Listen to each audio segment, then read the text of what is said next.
Hey everybody, and welcome back to another book review.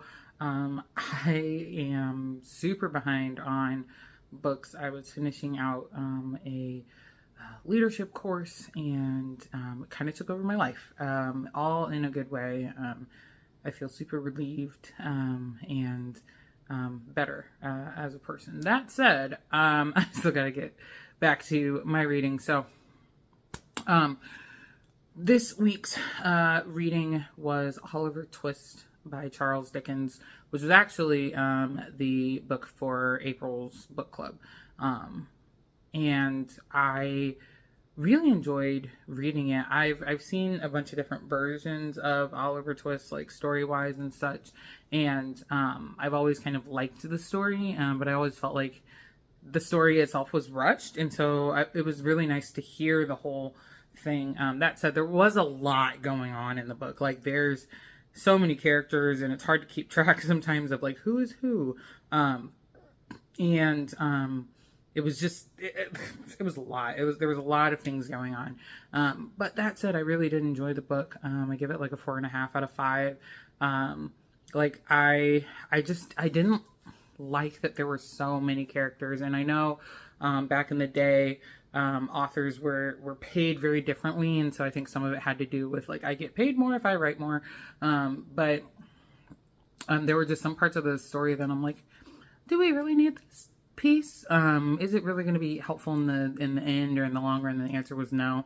For those of you that don't know the story of Oliver Twist, it's about a little boy named Oliver who is born into the workhouse or the poorhouse, and he is given the last name Twist, so he has like no family connections or anything like that.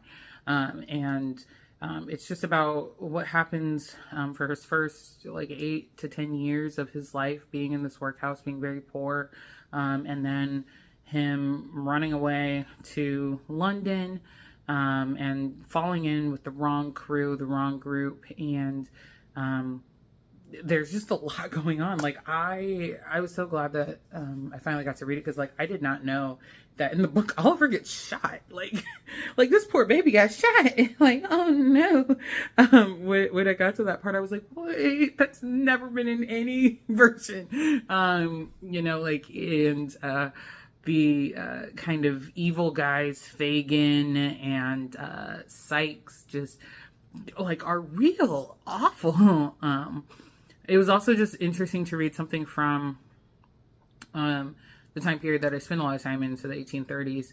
I spent a lot of my extra time when I'm not teaching interpreting the 1830s. So it's cool to read another book from the 1830s. I love reading books that are historic or that have been around for a while. It's still also very interesting to have like the racism. It's wow. Like things that are just like, we wouldn't say that today. Especially like with Fagin, like him being described as a Jew, and then there's another character that is also Jewish, and just that like he's not referred to as, him or the man. It's always Jew, the Jew, the Jew. Like he has his name, but like it's very rarely used. And I was like, wow, we really just don't like Jews, do we? Just kind of that mindset of 1830s England is just very interesting to me. So that was interesting to read.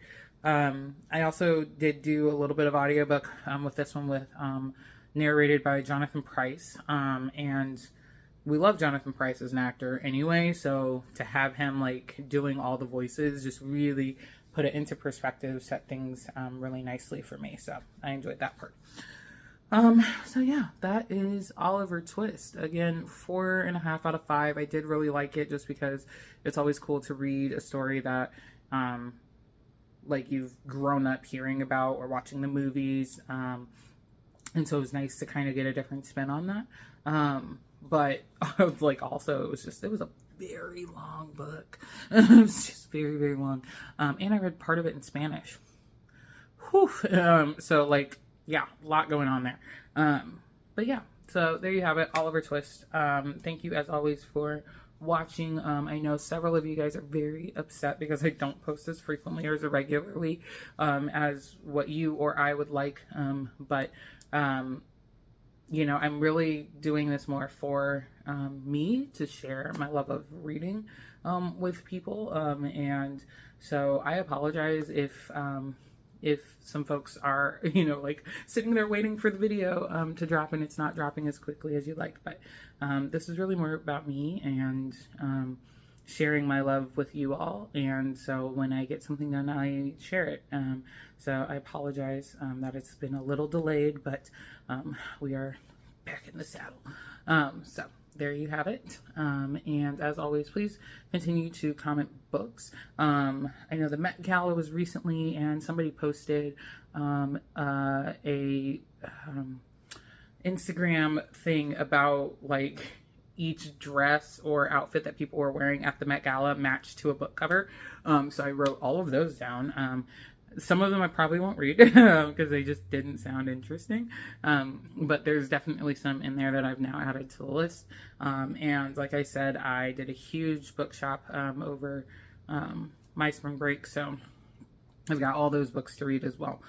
So I'm working through those. So you'll have some more things that have been on the list for a while coming up. So thank you all for watching, and I will see you next time. Bye.